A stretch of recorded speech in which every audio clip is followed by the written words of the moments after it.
In our first reading today from the Acts of the Apostles, we get this really cool story of Philip and the eunuch from Ethiopia.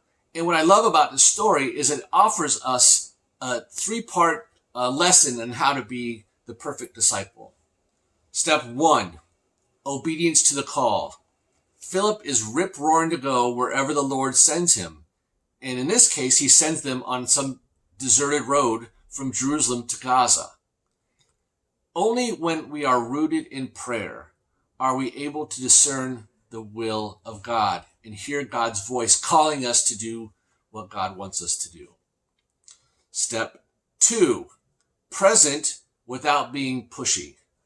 Now, when Philip approaches the eunuch, the first word is out of the mouth isn't, "Hey, let me tell you about this Jesus character."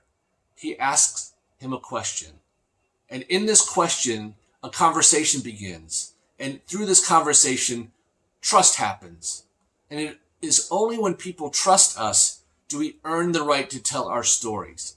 So that when we are attentive to the needs of others, that we can enter into an encounter of trust. 3, it's not about him. When the eunuch comes out of the water after being baptized, we are told that God teleports Philip away. And the eunuch doesn't care. What we are told is that the eunuch continues on his way rejoicing. Philip doesn't care. He's not boasting about what just happened. He is still proclaiming the good news on his way to Caesarea. All of the good works that we do should always point towards God, not ourselves. Obedience, presence, humility.